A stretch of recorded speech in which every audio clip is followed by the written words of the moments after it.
जय श्री महाकाल। कुंभ राशि के जातक, कुंभ राशि के जितने भी जातक देख रहे हैं, क्या आपको ऐसा नहीं लग रहा है कि पिछले 6 साल से आप सुबह उठ रहे हैं, नहा रहे हैं, कपड़े पहन रहे हैं और चले जा रहे हैं, फिर शाम को आ रहे हैं, सब कुछ हो रहा है, हंस भी रहे हैं, खा भी रहे हैं, भूख भी लग रही है, नींद भी आ रही है, लेकिन फिर भी कुछ तो ऐसा है जो आपकी आत्मा को संतुष्ट नहीं होने दे रहा है।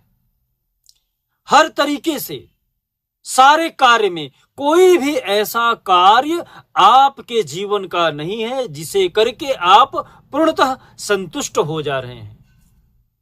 बस कर रहे हैं, बस हो जा रहा है। आज मटर की सब्जी खानी है, नहीं है, कोई बात नहीं, आलू की सब्जी से काम चला लेंगे। क्यों चला रहे हो? क्यों चला रहे हो? उसके पीछे का क्या कारण है? क्या सिर्फ 7.5? क्या सिर्फ 7.5 ही है? क्या शनि की दृष्टि ही है जो आपको तंग किए चली जा रही है? सुबह जैसे उठ रहे हो, मन आपका गिरा हुआ है, मन के अंदर उत्साह ही नहीं है, मन में अजीब सी बेचैनी, अजीब सी घबराहट, जो आपको न तो कुछ बड़ा करने दे रही है, न तो कुछ छोड़ने दे रही है। न तो आप कुछ छोड़ पा रहे हो, न तो आप कुछ पकड़ पा रहे हो, बस जुड़े हो।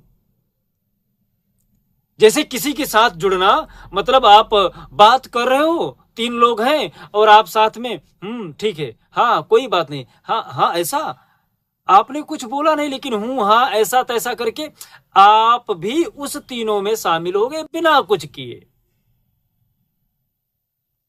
पिछले 6 साल से कुंभ राशि के जातक, आपकी दुनिया का जो जज्बात है, मैं शारीरिक बात नहीं कर रहा हूं, मैं आत्मा की बात कर रहा हूं, जो आपके अंदर इधर बैठा है, जो आपको कहीं ना कहीं एक पल का भी सुकून नहीं दे पाया है। यदि आप मेरी बातों की गहराइयों को समझ सको तो मैं क्या कहना चाहता हूं आपके लिए, आप उस चीज को प्रयास करो। सुबह उठ रहे हो, चले जा रहे हो, आ रहे हो, हंस रहे हो, लेकिन क्या वो हंसी आपकी आत्मा को प्रसन्न कर पा रहा है कि नहीं? आज मटर की पनीर खानी, हाँ लाओ देखते हैं, बनाओ, मजा अच्छे से बनाना, ऐसा हो रहा है क्या? मटर पनीर है, ठीक है, क्या अच्छा कोई बात नहीं, चलो आलू आलू ही दे दो, कोई दिक्कत नहीं। कंप्रोमाइज कंप्रोमाइज कंप्रोमाइज ही अपनी जिंदगी बना लिए हो। कोई भी कार्य करने से पहले डर, भय, संशय, ये जो चीज है एक तरीके से डिप्रेशन का प्रथम चरण है। एक डिप्रेशन होता है जो आदमी को वेंटिलेटर पे ला देता है, आदमी बिल्कुल बेचैन हो उठता है, और एक ऐसा होता है जो आपको कंप्रोमाइज करना सिखा देता है। कुछ भी करने से पहले ठीक है, ऐसा नहीं, बच्चे हैं, पापा हैं, दीदी हैं, बीबी है, भाई हैं, अच्छा बड़ी बहन है, कोई बात नहीं। ये जो सिचुएशन है ये आपके लिए राहु और शनि दोनों की वजह से हो रहा है, मात्र शनि इसके जिम्मेदार नहीं है प्यारे। शनि तो अड़चने देता है ना, शनि तो अचानक प्रहार करता है, शनि भ्रम नहीं देता है, शनि तो दंड देता है, आपने ऐसा किया, ये लीजिए भोगिए। लेकिन एक जो झिझक है, जो न करने का डर है, जो न प्राप्त होने का डर है, जो अपने आप को कहीं ना कहीं कुछ न कुछ तो संजो के रखा है, कुछ न कुछ तो बचा के रखा है, कुछ न कुछ तो आपके जीवन में ऐसा कर रहा है जहां पे आप अपने आप को निगलेक्ट कर रहे हो, जहां पे आप अपने आप को बचाने का प्रयास कर रहे हो, वो क्या है हम उस पर चर्चा करेंगे। राहु की 3 दृष्टियां, 5वीं, 7वीं और 9वीं, शनि की तीनों दृष्टियां, 3री, 7वीं और 10वीं, ये आपके लिए जो कुछ भी लेके आ रही हैं सब बारीकी से चर्चा करूंगा, कुछ भी नहीं छोड़ूंगा, यकीन मानिए सब कुछ बताऊंगा, तो कहीं मत जाइएगा, लास्ट तक देखिएगा। महाकाल कहते हैं कि बिन सत्संग, तुलसीदास महाराज जी ने लिखा है कि बिन सत्संग विवेक न हुई, राम कृपा बिन सुलभ न हुई। जिंदगी है, जीवन के पड़ाव को आपको समझना होगा, हमें समझना होगा। मैं किसी दिखावे पे नहीं जाता हूं मेरे प्यारे। जितने भी एस्ट्रोलॉजर हैं, आप यदि थोड़ा सा ध्यान देंगे तो मात्र प्रसन्न करने के लिए बातें करते हैं, और ज्यादातर तो उसमें ब्राह्मण भी नहीं है, आप देखिएगा। ब्राह्मणों का कार्य ब्राह्मण करेगा तो उसे आपको बेहतर तरीके से समझा पाएगा, अन्यथा तो लोग आपका यूज करेंगे मेरे प्यारे। यहां पर राहु पंचम भाव पे लग्न में बैठ के दृष्टि डालेगा तो प्रेम को लेके, शिक्षा को लेके ब्रेक करेगा, संतान पक्ष में चिंता, मतलब संतान ही आपका टेंशन दे देगा, पार्टनर टेंशन देगा, प्रेमी आपको टेंशन देगा। कुछ ऐसी बातें होंगी जो आप अच्छे तरीके से बोल ही नहीं पाओगे, एक्सप्रेस ही नहीं कर पाओगे, बता ही नहीं पाओगे। आपको लगेगा यार कि मैं ऐसा बोलूं, सामने वाला वैसा। पढ़ाई लिखाई को लेके हमेशा टेंशन में रहेगा, याद कर रहे हो भूलते चले जा रहे हो। जो स्टूडेंट है, जो पढ़ाई लिखाई करने वाले लोग हैं, उनके लिए खासकर ऐसा टेंशन आपको दिखेगा कि आप जो याद कर रहे हो वही भूलते चले जा रहे हो।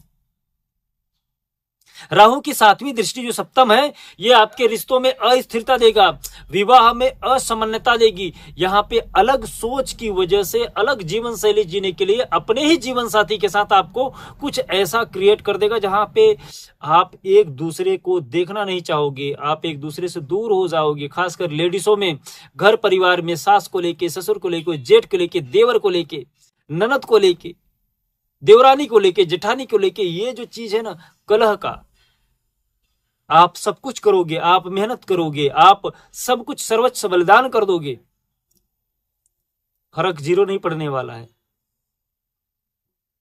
वो यही नहीं सोचेंगे कि आपका किया दिया नहीं दिखेगा, दिखने वाला नहीं है। आप बताओगे तो, जैसे आपने मानो कि किसी को बताना प्रारंभ कर दिया तो गलत हो गया, आप बोल रही हो, थोड़ा सा किया नहीं, बोलना स्टार्ट कर दिया, ये सुनने को मिलेगा। तो इस चीज के लिए आपको राहु जिम्मेदार है। राहु 9वीं दृष्टि से आपकी कुंडली के नवम भाव यानी कि भाग्य के स्थान पे डाल रहे हैं। भाग्य पे बिल्कुल पूरी तरह से क्वेश्चन मार्क लगा के रखे हैं। गुरु के साथ मतभेद, माता पिता के साथ मतभेद, अलग मार्ग, अपनी दुनिया, हम अपना जीवन शैली जिएंगे, हम जो बोल रहे हैं वही सही है, कर नहीं पा रहे हैं, बस सोच पा रहे हैं, प्रसन्न नहीं हो रहे हैं, प्रसन्नता सोच रहे हैं। अब मजा देंगे लोगों को, अब मजा बताएंगे। राहु कुछ गलत रास्ते भी तो देता है, हमेशा आपके मन में सही चीज नहीं देगा ना। हर राशि के लिए जीवन में कुछ नकारात्मक सोच भी तो आते हैं, वो कौन देगा? राहु देगा। शनि महाराज की बात करें तो चतुर्थ भाव पे, इनकी तीसरी दृष्टि दूसरे भाव पे बैठे हैं। दूसरा भाव जो बचत का होता है, वाणी का होता है। अंतिम चरण चल रहा है 7.5 का, तो घर परिवार में, कुटुंब में, बचत पे, वाणी पे इनका प्रभुत्व है। इस समय इनका यही खेल है। आपकी जबान से कुछ गलत बुलवा देंगे, आपके परिवार में कुछ विद्रोह करा देंगे, आपके सगे संबंधियों से आपको लड़वा देंगे। यही तो कार्य कर रहे हैं शनि महाराज। हाँ, चतुर्थ भाव पे जो इनका दृष्टि है तीसरी, वो आपके जिम्मेदारी में वृद्धि करेगा, मानसिक दबाव क्रिएट करेगा, स्थान परिवर्तन, मकान लेने का भी योग बना रहे हैं। 2026 में आप यदि चाहेंगे तो मकान से रिलेटेड, भूमि से रिलेटेड, वाहन से रिलेटेड कुछ नया चीज भी ले सकते हैं। ऐसा नहीं कि निगेटिव चीज दे रहे हैं, कुछ पॉजिटिव भी दे रहे हैं। शनि महाराज 7वीं दृष्टि अष्टम भाव यानी अचानक उतार चढ़ाव आपके लिए, स्वास्थ्य को लेके, वैवाहिक जीवन में धैर्य की परीक्षा, ये जो चीजें हैं शनि देंगे आपको। धैर्य बहुत ज्यादा जरूरी है। शनि की जो 10वीं दृष्टि हो वो आपके कुंडली के एकादश यानी लाभ के भाव पे, गोल उद्देश्य से, बड़ा भाई, गुरु, मार्गदर्शक, ये जो चीजें हैं, अचानक लाभ, कुछ नई चीजें का क्रिएट करना, तो इसमें कहीं ना कहीं धीरे धीरे लेकिन लंबे समय पे आपका लक्ष्य निश्चित ही 2026 के अंत तक आपका लक्ष्य पूरा हो जाएगा शनि की 10वीं दृष्टि से।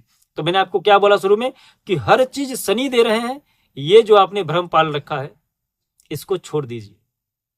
शनि तो आपको यहाँ पे 2 जगह पे लाभ देने जा रहे हैं, लेकिन राहु क्या कर रहा है, 2026 को हर तरीके से आपको तोड़ रहा है। तो इसके लिए आपको संयुक्त यदि प्रभाव बोला जाए तो कहीं ना कहीं पहचान की लड़ाई है आपके लिए। आत्म संघर्ष करना है, खुद को जानना है, खुद को पहचानना है, और 36 के बाद सफलता मिल जाएगी। यदि आपकी उम्र 36 साल की हो गई है तो आप अपने जीवन में बेहतर सफलता प्राप्त करोगे। उपाय क्या करें? शनिवार के दिन काला तिल शिव जी पे चढ़ाएं, ओम रंग रहावे नमः इस मंत्र का जाप करें, ओम सम शनिश्चराय नमः इस मंत्र का जाप करें, बजरंग बली की स्तुति करें, हनुमान चालीसा पाठ करें, सुंदरकांड यथाशक्ति तथा भक्ति, जैसा आप कर सके वैसा जरूर करिएगा। और भी कुछ जानना है तो आप हमारे व्हाट्सएप नंबर पर हमें संपर्क कर सकते हैं। और ये वीडियो कैसा लगा कमेंट करके जरूर बताइएगा। जय श्री महाकाल। आपका दिन शुभ हो, मंगल हो, स्वस्थ रहे, मस्त रहे।